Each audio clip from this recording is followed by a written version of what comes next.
Hello and welcome to a minmax guide for Explosive Trap. This video is intended to help you push your own build past the endgame PoE in my League Start guide. In here I'll help you hit important damage breakpoints and discuss gearing decisions so that you have the tools to make your build the best it can be. To give you an idea what it might look like, right now in League I'm sitting at 365% movement speed and 250 million pinnacle damage, and the build is a joy to play virtually all content. Not only that, I hit my personal goal of running a sub 2-minute Uber Shaper, which eluded me all 321. This league I've been turning around about 24 Uber Shapers in an hour, which has been wildly profitable. But that's not what this video is about. Several of the things I cover in this video are inexpensive to change or fiddle with, and I'll move gradually into more expensive upgrades you can do, like transitioning to a 7-link helmet and a 6-link aura setup. I'm also going to cover one of the things I've been asked the most since I put out my first build guide for Explosive Trap at 319, and that's walking you through how to transition to a Mageblood. Let's get started. The first and easiest thing to min-max for Explosive Trap is hitting specific AoE overlap breakpoints. Now there are some cheap ways that you can modify your AoE, like adding harvest enchants, and I'll show you how to do so in a way that maximizes your overlaps and your single target. So first off, Explosive Trap as a skill has baked in AoE depending on the gem level. So this is a level 1, it has no additional AoE. This is a level 21, it has plus 0.7 meters to radius. It's the second to bottom line on the card. And then on my gear, I give it an extra 8 levels and it goes up to plus 0.9 meters. That's one important thing to keep in mind, is that the gem level of your Explosive Trap impacts the AoE. The second thing is how much increased or reduced AoE you have on your gear. So things like concentrated effect reduces your AoE, and things like this benched +1 to socketed gems will increase it, or this harvest enchant.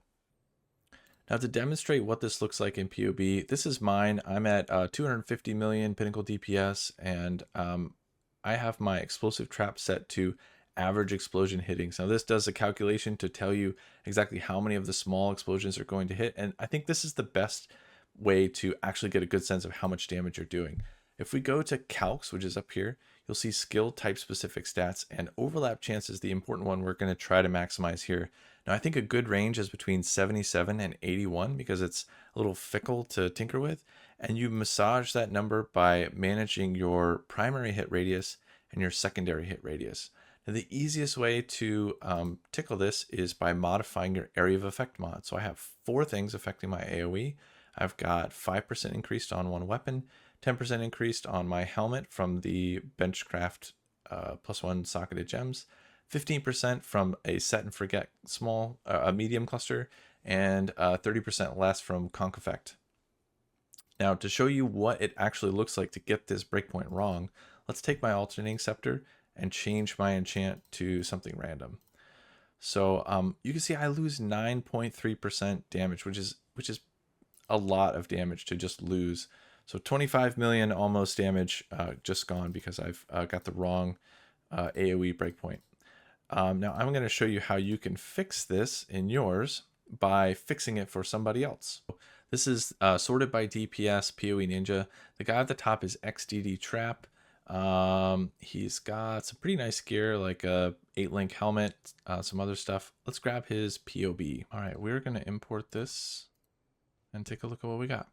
So first things first, average explosions hitting. We're going to go bleeding, no, brittle. Probably has all the brittle. Power charges. And it looked like he had a self-chill setup. So this is good enough. We've got 349 million pinnacle DPS. And let's take a look at his average explosions hittings count. Now, he has an overlap chance that's quite low, well, reasonably low. So 73%, this can be improved for almost no cost. And this is something that you could probably do too. Now, a few things. One, his gem level is quite high because he's using a Dragon Fang. He's using the normal quality Explosive Trap, which grants additional AoE, and otherwise it looks a lot like mine. So he's got a single set and forget, conk effect, and 10% increase from his Blizzard Ground.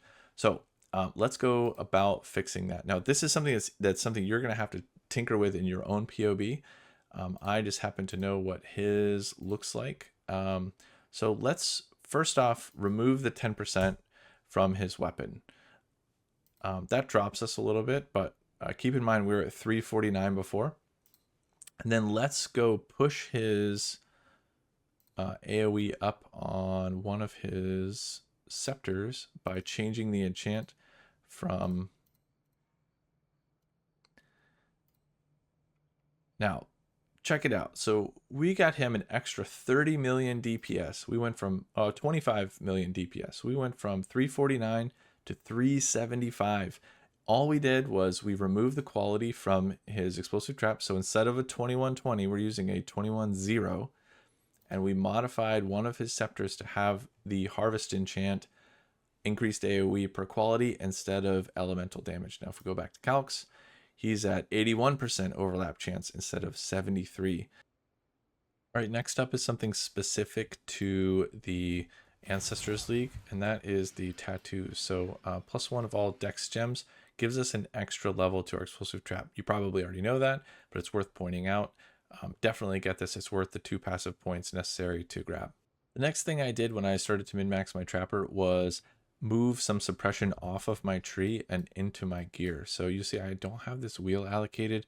I have one 2% tattoo and those two, and I get the rest from a flask. However, before I was using a Mageblood, I had rolled it on these boots. Now these boots are pretty straightforward to craft, but this 13% spell suppression roll gave me 2 extra passives because I could drop both of these and allocate something like this fizz damage small and force multiplier, which was an extra 9% DPS just from getting that 1 suffix on my boots. The next thing we can improve in the build once we've invested a bit more is to change our curse. So Assassin's Mark is amazing for helping us get to crit cap, and we're a crit build, so it's important to get to crit cap.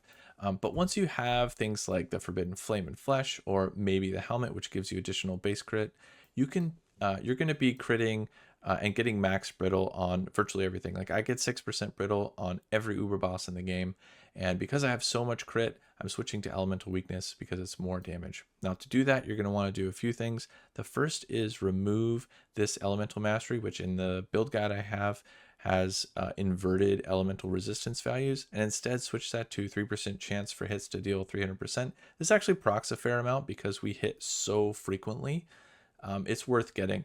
The second thing is that in 322, Sanctum has gone core, which means the Balance of Terror is back. And there is a Balance of Terror you can get that has a mod that says 40% of physical damage as a random element if you've cast Elemental Weakness in the past 10 seconds. Now, this means we have to self-cast Elemental Weakness, but this one jewel gives me, I think, about 18% more damage. Let's take a quick look, something like that. 19.5% more damage just having the Balance of Terror. It's completely worth self-casting. You really only have to do it once.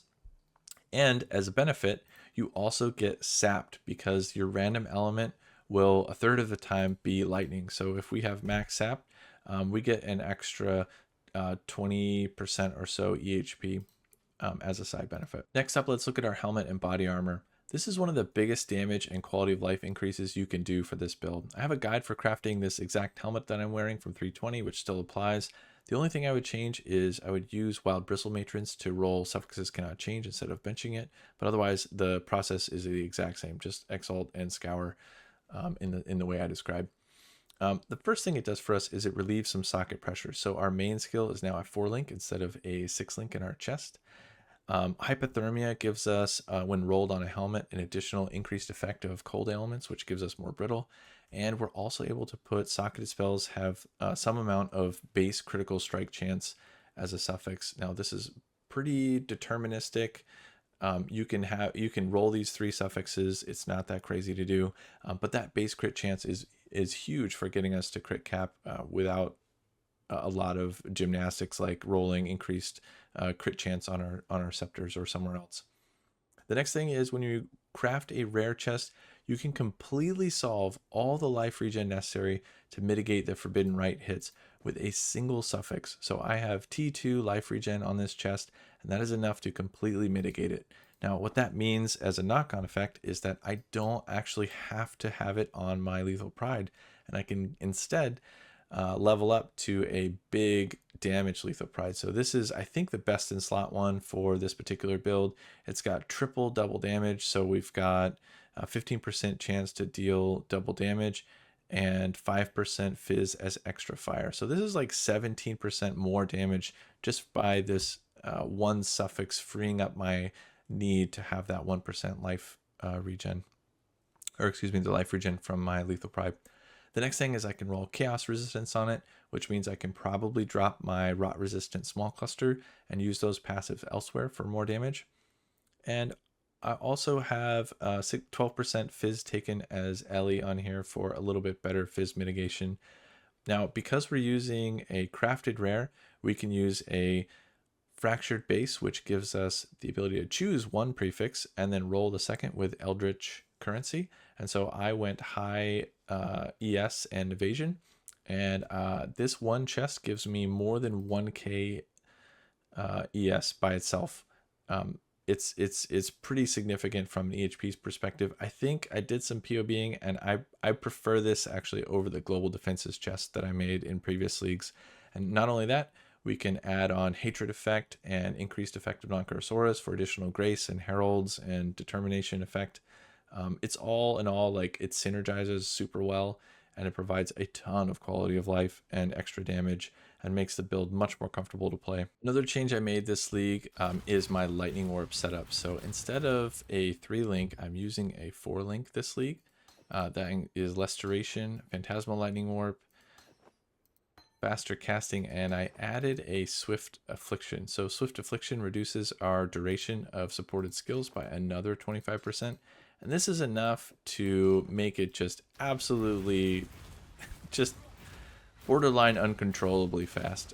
Now I did this because I wanted to push sub 2-minute Uber Japer times. And I did that. My best time is 1 minute 58 seconds. And yeah, it's worth doing if you have the socket. I would recommend it. The last thing I want to cover, and I've been asked this question a huge number of times over the last few leagues, is I have a Mageblood, now what? Now, if you have a Mageblood, you're going to want to make a few changes to your build. The first thing is you want increased trap throwing speed everywhere you can possibly get it, because you lose the triple traps from Sunblast. So I have it on both my scepters and my amulet. If you haven't already, you're going to also want this entire wheel right here. I also would change one of your medium clusters from surprise sabotage over to set and forget. I think one of these is enough, but this will make your traps going off feel better because they'll have a larger radius to trigger now that they are triggerable by enemies. And the other problem you're going to have to solve with a Mageblood is getting to max traps. Now, there are kind of 2 ways that you can do this. The first is you can link swift assembly in your links, and that is a perfectly acceptable way to do that. That's the way I recommend most people do it, because it allows you to keep things like Heartstopper. And the other way to do this is to link another damage link. So I'm using increased critical damage in place of where I would otherwise have swift assembly. And I'm using frenzy charge stacking. So I have 7 frenzy charges in this particular configuration. I have 2 from the tree from frenetic and fervor. And then I'm taking Swift Killer, which gives me a max of 7 and 200% increased charge duration, which means that my frenzy charges are basically up all the time. Now, 7 frenzy charges coupled with charged traps gives me an extra 70% increased trap throwing speed on top of the rolls I have from my tree here in the Expeditious Munitions wheel and everything that I have on my scepters and my amulet. All right, I think that's all I have for this video. Hopefully this was informative or helpful in some way, and we'll see you on the next one.